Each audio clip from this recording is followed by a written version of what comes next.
Hi guys! Tara, punta tayo sa Dingalan, Aurora with college friends. At ayan guys, isipan nga namin or biglaan nga nagkayayaan ng tropa sa Dingalan, Aurora. At dahil biglaan lang yung pag-aaya, gusto makapag-unwind. Siyempre, vegetarian lang yung trip namin na to. Vegetarian pero super worth it. 5 AM nga pala, umalis na kami ng Plaridel, Bulacan. And ayan, may baisihan na kami. At ayon nga kay Google Map, 3.5 hours ang biyahe from Plaridel, Bulacan to Dingalan, Aurora. Pero guys, super sulit naman kasi sa biyahe. Dami mo makikitang magaganda. Mga puno, palayan, mga tanim na sibuyas, kanyan, mga bundok na matataas. Kaso guys, nakakalungkot lang dahil may mga nakita kaming bundok na kalbo na, hinimina siya, ganun.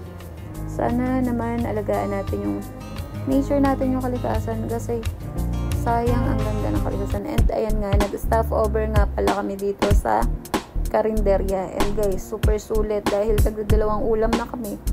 105 lang binayaran namin with rice na yun And etong trip pala namin ito, 7 talaga kami. Kasama namin si paring Reg and Blue.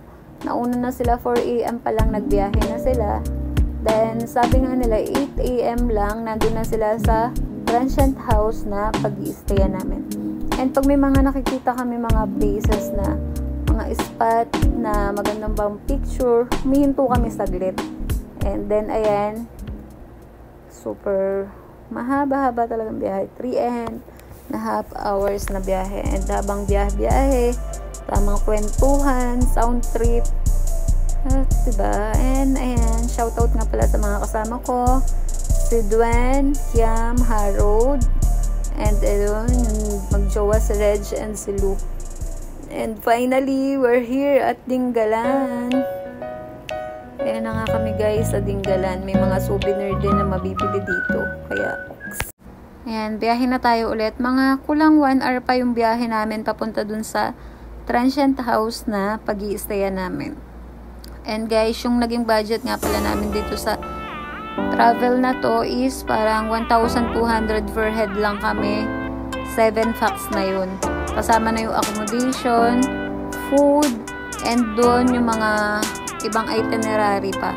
Bali guys, nag-DIY lang kami ng pagtutour namin. Nag-research lang kami, hindi na kami kumuha ng tour guide. Kasi yung pag-i-stay namin na transient house is malapit na sa dagat and malapit din yung mga ibang pupuntahan. And ayan guys, makikita na namin yung dagat. Ito yung feeder port. Gusto mo pumunta ng Badanza. Ayun yung pag-i-stay namin kila Ma'am Eilish. Basta Iris Pizza sa Paltik, Dingalan, Aurora nga pala to. And ayan, doon kami sa second floor. Bali sa accommodation, 2 room yung nirentahan namin dahil 7 packs kami, maximum of 4 packs lang sa isang room. Naka-aircon na yun guys. And pagdating nga namin dito, pumunta muna kami agad sa dagat para tingnan namin yung dagat. Guys, and ayan, may mga resort which is pwede kang mag-arkela ng cottage. Parang 1,500 or 2,000 yung cottage. Pero kami guys, hindi na kami nag-arkila ng cottage dahil nga meron kaming pinag-i-stayan yung 1,500 per room. And guys, kung makikita nyo, high tide daw ngayon kaya sobrang lakas ng alon. Tamang lakad-lakad lang kami dito.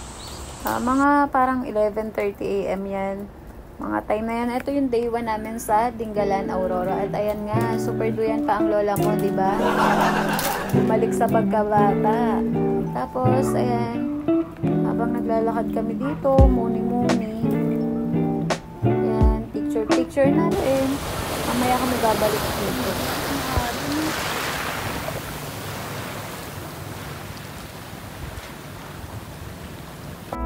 At ayan na nga guys, bumalik na kami sa transient house. And ito, punta kami sa rooftop dahil dito kami kakain ng tanghalian. Balik na rin kami dito para makapag-prepare na kami ng aming kakainin. Ayan, may mga baon na kami, namalengke na kami sa Plaridel bago kami pumunta dito sa Dingalan. Kasi syempre, dahil nga nagbabudget tayo, baka mamaya mas mahal yung mga baboy dito, ganyan. Kaya bumili na rin kami. Pero super dami rin namin pagkain. 7 lang kami, pero guys, sulit na talaga yung sharing namin. Kasi ayan. Maraming salamat po sa araw na ito na binigay niyo sa amin. Kami nagkasama-sama ngayong pong araw na ito. Nawa po i-bless niyo po yung araw namin na ito, maging masaya at walang mapahamak sa amin.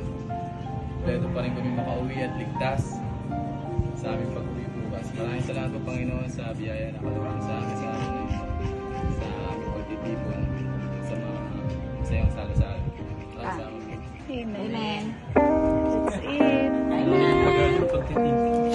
At guys, ayan, after nga namin mag-lunch, eto, gumora na kami para masulit naman namin pagpunta namin dito. Pupunta kami dun sa grotto na tinatawag nila dito sa Dingalan, Aurora. South part nga pala ng Dingalan tong pupuntahan namin. At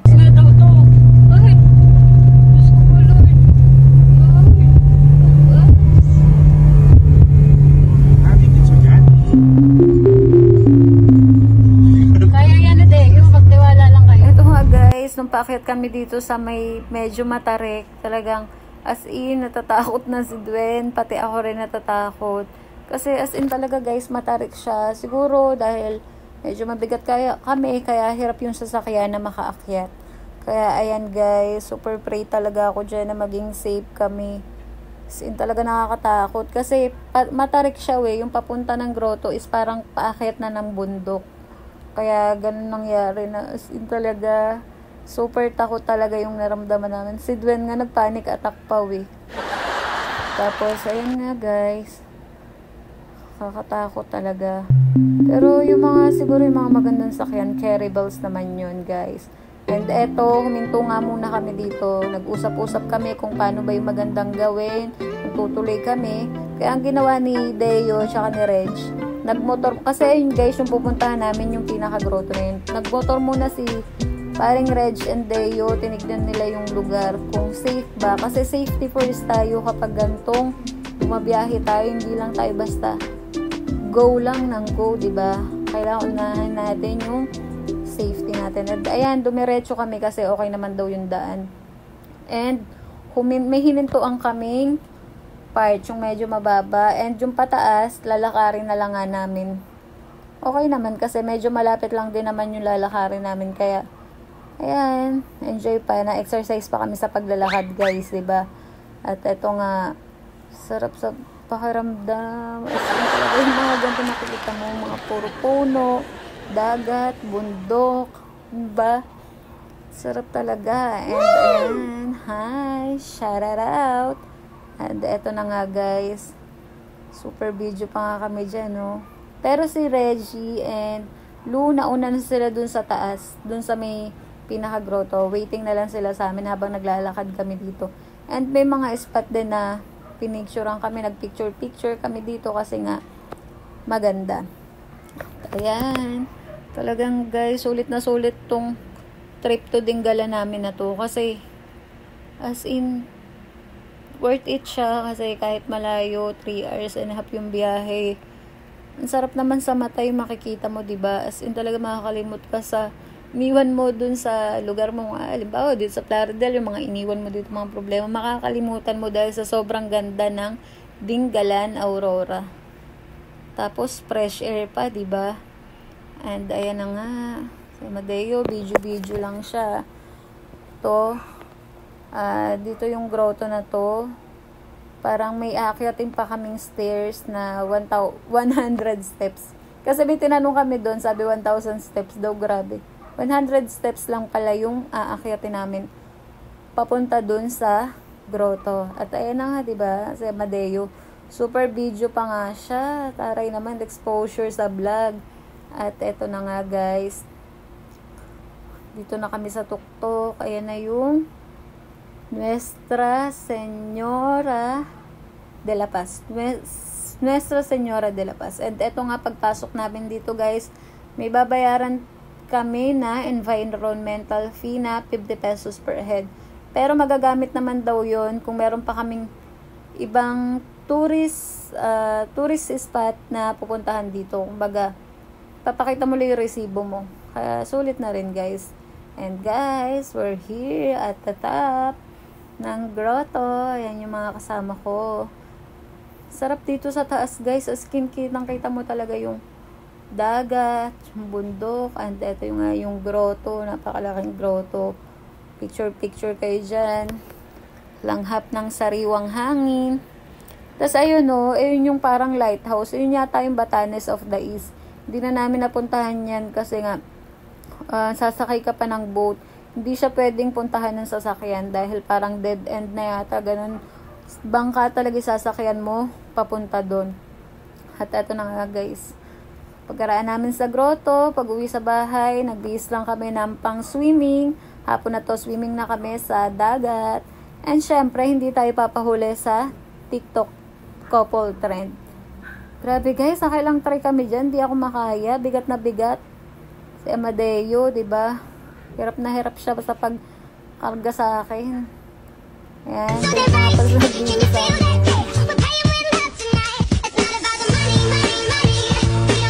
Guys, after namin magdagat, uwi na kami, nagbanlaw, and ayan, tamang kape na.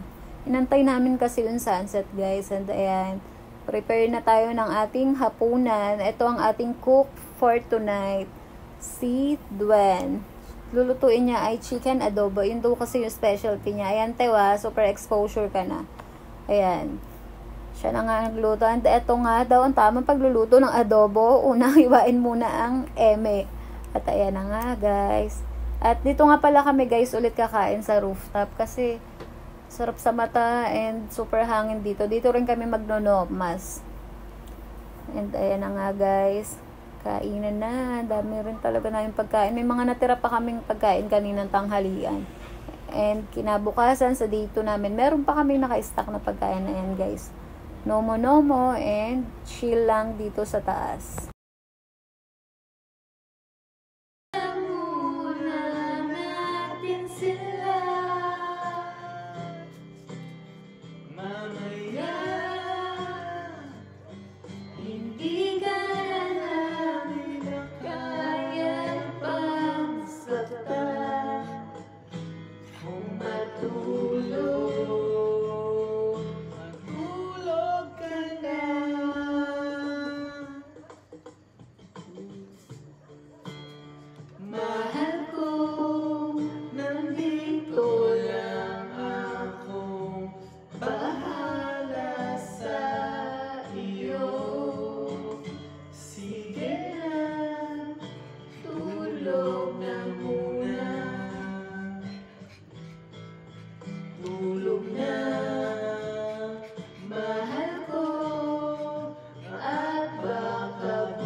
And ayan na nga ang aming day 2. Medyo umuulan na itong day 2 namin. And plano talaga namin is tignan yung sunrise dun sa dagat. Pero hindi namin maano. Dahil ganito daw talaga dito pag umaga umuulan. Dahil nga malapit sa bundukan. Kaya nag-prepare na lang kami ng aming breakfast. At ito, kasi mag-breakfast na kami na maaga para may mapuntahan pa kami ngayong day 2 namin sa Dingalan. At ayan, kaya nakakain na nga kami. And eto nga guys, yung mga natira namin pagkain is babaunin din namin para may pagkain din kami sa itinerary namin sa aming day 2. And eto na nga guys, GPG.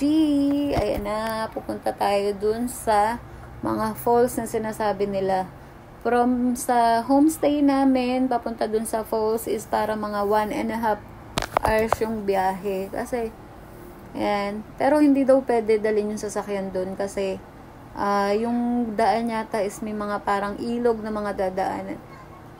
Kaya, meron kaming rerentahan ng sasakyan para makapunta doon sa mga falls na pupuntahan namin. At ayan nga guys, super biyahe pa rin na matino. Ayan, sila Reggie na una sa amin. And eto, ayan, makita mo, ang sarap sa mata, green na green, may mga agilan na glip. And guys, dito talaga sa Dingalan, weekend to nung nagpunta kami, Saturday and Sunday. Napakadami talagang rider na nagpupunta dito. Halos karamihan mga nakamotor sila. Puntas talaga sila dito. Pero safe naman talaga kasi yung daan okay naman, as in sementado yung mga daan. Meron kaming ilang nadaanan na rough road pero okay lang naman. At eto nga may nadaanan kami dito na spot na maganda mag picture. Nagpa-picture nga kami dito. Meron ding human drone dito. Ayan guys, so kung makikita nyo, super ganda talaga, bundok and then dagat. Picture lang. So, syempre para may memories tayo, diba, na pagdating ng tignan natin, ganyan guys, diba? Yan, super dami talagang rider. Pag nadadaan sila dito, nagpapapicture sila guys. At eto na nga, ayun yung nag-human drone sa amin si Kuya. Napakagaling, nag-tumbling pa nga siya guys eh. At eto na yung kanalabasan ng aming I Love Butas na Bato. Dingalan, Aurora. Yun yung mga name ng mga barangay nila dito. Okay, diba guys? Pakagaling ni Kuya talaga. Ginalingan niya masyado yung human drone. Dito maganda. Tapos plus, bukod dun sa binidyo niya kami, pinicturean pa niya kami na magaganda mga pictures, diba? Kasi talaga. And, ayun, pag tanong magkano bayad, ikaw naman sasabihin nila, Kuya, kayo po bahala kung magkano na ibigay nyo. Baga, ito yung mga pinagkakakitaan ng mga taga dito. Kasi nga, yan, yung mga bayad lang sa mga entrance lang sa mga is 10 pesos, 20 pesos yung mga tourist spot nila, ganun lang. So, yung environmental fee is 50 pesos. As in, makatulong na rin tayo dito sa Dingalan, Aurora para mas mapaganda pa yung lugar nila. At ayun na nga, super nag-enjoy talaga kami sa Dingalan, Aurora. At ayan na nga guys, babiyahin na kami papunta dun sa falls na pupuntahan namin. And medyo natagalan nga lang kami sa pagbiyahe dito dahil si Waze or si Google Map kung saan kami daan pinapunta. Ikot-ikot kami. Ayun si Reg saka si Lou, nauna na sila dun sa may sasakyan nga namin. Nandun na sila, waiting na lang sila sa amin. Pero tagal nga, as in, para mga kalahating oras kami nagbiyahe. Dahil nga may inikutan kami. Feeling ko nga na-engkanto na kami Pero, ayun, natuntun naman namin kahit paano yung talagang pupuntahan namin. So, ayan na nga. Bale, ayan, makikita nyo. Tapos yung puro puno talaga ng mga buko. Ayan, eto na kami sa barangay Ibona. Ayan na, konti na lang, makakarating na tayo. At eto na nga, sabi na nga nila Reg, tawagan kami, malapit na nga daw kami dun sa pupuntahan namin. Super dami talagang mga turista rin dito guys na magpupunta. Marami pang places na pwedeng puntahan, pero sa 2 days and 1 night namin, yun yung napuntahan namin, pero sulit na sulit. Feeling ko, etong day to talaga yung pasabog na gogorahan namin. Kasi sulit yung experience, diba? Ayan, meron kami sasakyan dito. Yung sasakyan nga namin na yun is 1,500 yung bayad. 2 falls na yung pupuntahan namin. At ayun nga, meron pang parang 20 pesos or 10 pesos na entrance yata, parang ganun. Environmental fee, hindi na kami nagbayad kasi meron na nga kaming binayaran dun sa unang pinuntahan namin na grotto. At ayun na nga guys. Super sarap dito. Ang sarap kasi parang nasa roller coaster and ayan, mga parang sapa or ilog yung mga madaan mo, malalaking bato. Sarap talaga. Sin guys, sulit na sulit ang Dingalan, Aurora. Siguro mas lalong kung nakapunta kami doon sa Batanes of the East. Pero si baby, next time puntahan naman natin yun. South part to, and sa north part daw ng Dingalan, marami din daw mga tourist destination na pwedeng puntahan doon. At ayan, diba, chill lang habang papunta doon sa falls na pupuntahan namin. Tapos ayun nga, nung doon pa lang kami sa entrance, sabi ako, super lamig daw nung falls, ganun, parang freezer. Kasi nga nakaganto ko, mahina pa naman ako sa lamig. At ayan na nga daw yung falls, naglolokohan kami, pero hindi yan falls. Yan, tapos, yan, medyo malapit-lapit na rin tayo dun sa falls. Pagdating doon, mag-e-entrance ka lang ng 20 pesos. May mga baka. Kung isipin mo lang guys, diba, napaka daming binibigay nung nature sa atin. Tayo na lang talaga yung mag-harvest, tayo na lang mag-aalaga, mag-iingat sa kalikasan. Ito, super enjoy talaga kami dito. Ang sarap sumakay. Fresh air, langhap na langhap mo yung sariwang hangin. And yung mga batong malalaki, diba? Tapos ayan no, merong mga pauwi na nakarating na dun sa falls. Ito yung pinagkakakitaan nila dito. And according to kuya, kumbaga merong may-ari ng sasakyan na yun, and sa isang araw parang isa lang yung nababiyahin lang kasi parang meron silang samahan dun, hindi pwedeng mga agaw ka ng pasahero, ganun, pila sila. And guys, nandito na tayo sa Lactas Falls.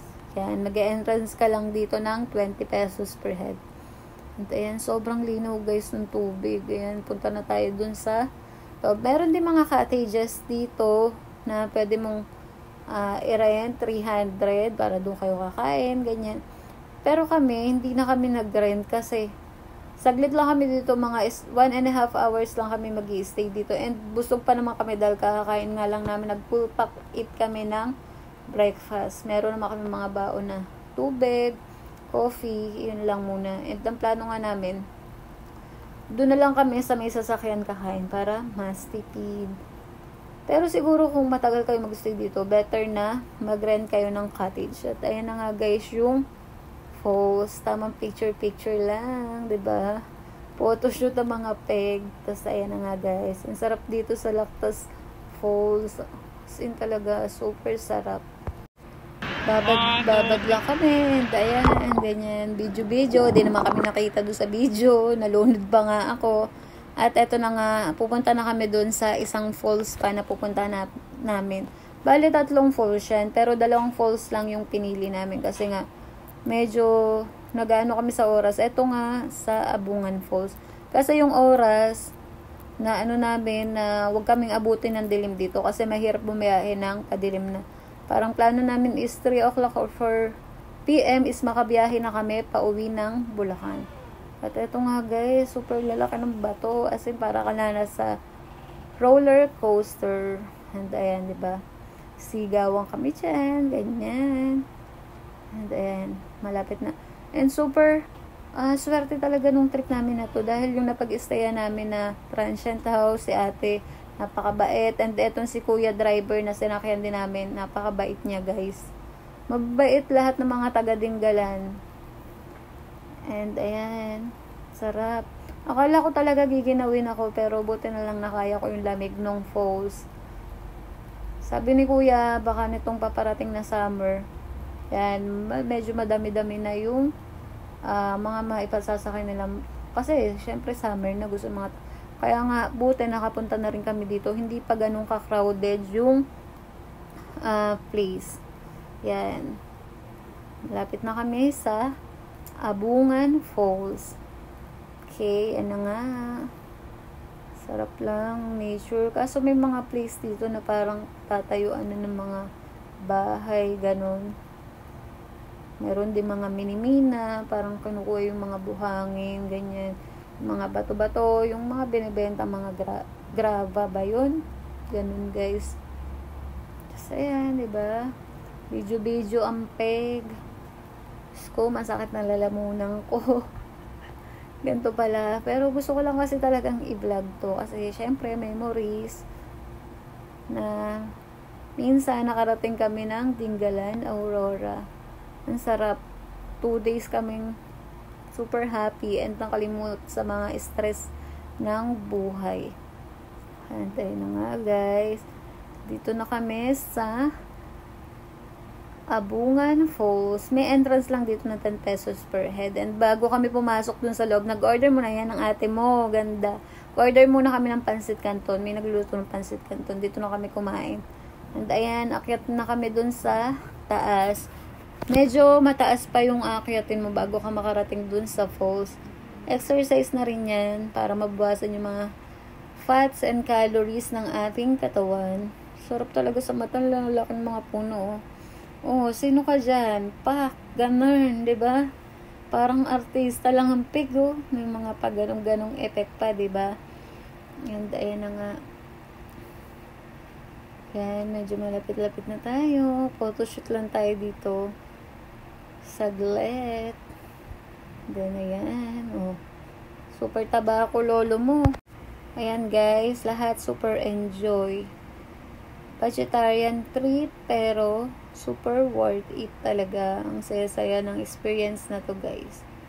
Minsan man lang tayo, relax, diba, guys? And, ayan na nga. Malapit na tayo. Diba? Sino ka dyan? Nakatupis ka pa, no? Ito na. Malapit na tayo sa falls. Bakit na tayo? Konting kembot na lang. Makikita na natin ang Abungan Falls. Super sarap dito. Yun na, guys. Medyo malayo din yung mula doon sa baba hanggang pakit ng falls. Kaya, eto na. Yung tayo makapag-swimming ko, gusto ka namin. Malalim. Makita pa rin sa isa, no? Oo.